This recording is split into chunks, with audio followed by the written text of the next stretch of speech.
You all thought it was going to be that easy, didn't you? Even I thought it. I was like, watching this, they're absolutely wrecking the shit out of the whale. I'm like, they're going to smash this. But of course it's not going to be that easy.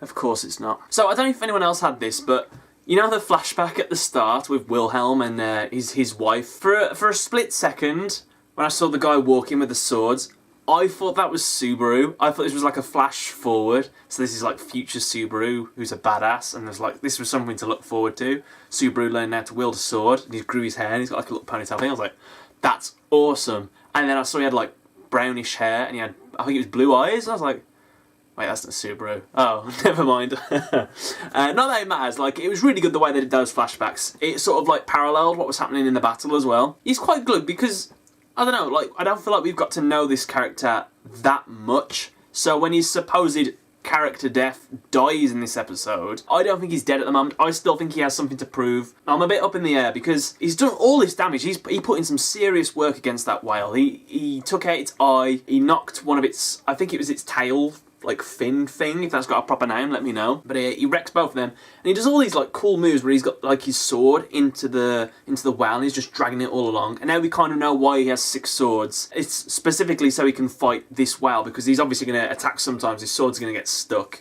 so at least he's got a backup. I kind of wanted to see him like wield like 3 or 4 swords at the same time, Zorro style, but that didn't happen, which probably would have been a bit silly. But yeah, he was a fantastic fighter, and it's weird seeing how good he is and knowing that the Master Swordsman woman was even better than him, like tenfold better than him. So I did a little bit of research on Wilhelm van Astrea. So one of the protections she had a lot of them apparently. One that she was born with was something called Divine Protection of Shinigami. So basically her slashes were imbued with the Divine Protection's power to leave wounds that are unable to be healed. And apparently she even had the ability to reopen wounds others have if they're close enough and were originally inflicted by her. So that's pretty cool. So you don't want to fight her twice. But obviously we learnt more about that woman's backstory before, where she loved flowers, she hated combat, but she was born with all these like blessings, obviously, so she was forced to be a Master Swordsman, because who else could be a Master Swordsman if you're the best at it? So yeah, I guess that was it. So like when he lands on the floor and you see that like lone flower, and like the whale comes, is like grabbing all the dirt up, about to like munch Wilhelm. It's like, that's a nice moment. So there's 2 sort of things I could have drew from that. Either he's done his damage to the whale, he took an eye for an eye, I guess, if you want to say, because he actually took the whale's eye. In that moment, he's content.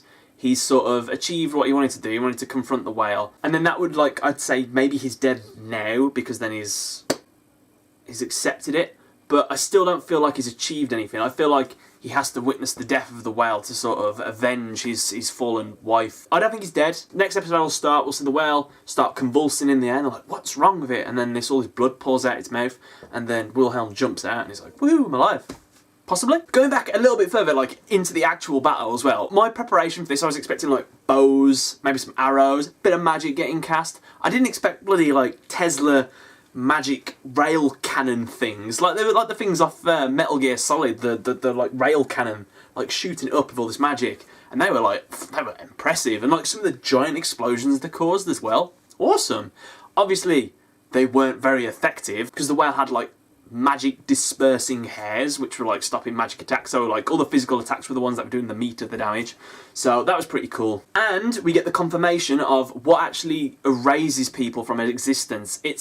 Subaru says it's best. It's basically a fog of elimination. I think there's 2 types of fog that this whale has. I think I talked about it in the last episode, but he's got like general fog, it's just cloudy, so he can just come down, just do dive bomb attacks and kill people. And he's got his fog of elimination, so if that fog touches you, you forget about him. So when this episode as well, when they were saying like how many people they lost in the battle, did they mean like how many people they forgot about? Are they aware of this ability that the whale possesses? Because I wasn't very sure. I think they do know this, because Crush says that we won't even be able to give them proper burials or something. We won't be able to honour them properly because they don't remember. So I think that might be the case, but I'm not 100%. There was a lot of like questions I still have after this episode. Here's a quick question. Have you ever watched Malcolm in the Middle? Because there was an episode in that where Francis lights this like firework that Malcolm and all the boys had bought, and it like blows up and it turns night into day for like a few seconds, and they all go blind for like a couple days or something. But they use the night banisher, which was exactly that. It was just a firework that went up it turned it into day. So we actually got to see the white whale in all its glory, I guess. And I was actually surprised, because I know it was called the white whale, but we'd only seen it at night, so it was like kind of like a grey, blackish sort of colour. So when it was in the light and you actually saw, oh, it's actually white, who would have thought? I have to say, as like fight scenes go, like war fight scenes, this one was pretty good. You've got Crush using her sword, which has got like, what was it, unlimited range or something? Like range is no problem for it, so she can just swing and it just goes.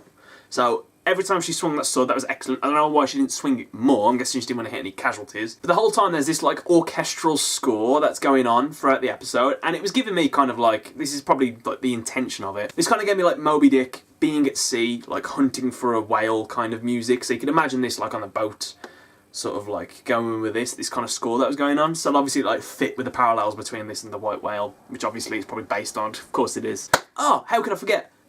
We see what I believe to be the jealous witch. For just like, I think it's like 2 seconds we see it. Subaru wants to get the whale's attention, says, I'm returning by day. And then obviously the little black smoky stuff comes, like it normally does. Which I would have thought he'd been a bit more hesitant about doing that, since the last time he did it, Amelia ended up dead. But obviously, like, I guess he just assumed that was just a one-time thing. As a big assumption to make Subaru, Rem could have died. We see behind him this sort of like half a face of this woman. It's got like purple lipstick. And she sort of whispers something to him. And there's no voice, and we don't actually sort of understand what she says. But I tried to like lip read her, and I don't speak Japanese. But to me, it either said, if it was English, the way I read those like lip flaps, it either said, I love you, or I'm coming for you. One of those two, I thought, if either one of them, they're pretty cool. So that was what I took from that. I'm super interested to see what the Jealous Witch has in store. What is her goal? I want to know. So the episode obviously couldn't end on a happy note. The whale's there, and then 2 more whales just appear and start circling around. So there's 3 whales now. If one was so powerful that all those attacks all at once couldn't even just like make it move down a little bit in the sky, then basically they're all fucked. I think they're going to figure it out somehow. Why are there 3 whales now? I thought there was only 1. Has it sort of like, has it got like an after image? Has it multiplied itself? Are these just other ones? I have no idea. So that'll be interesting to see. Next week can't come fast enough. So yeah, I'd like to hear what you guys thought of the episode in the comments section below. Hopefully everybody stays out of that mist. We don't want to be forgetting about anyone in the next few episodes. How do you think they're going to defeat this white whale? I'd like to hear your thoughts. And do you think Wilhelm is dead? I'm saying no. Let me know your thoughts below, and thanks for watching.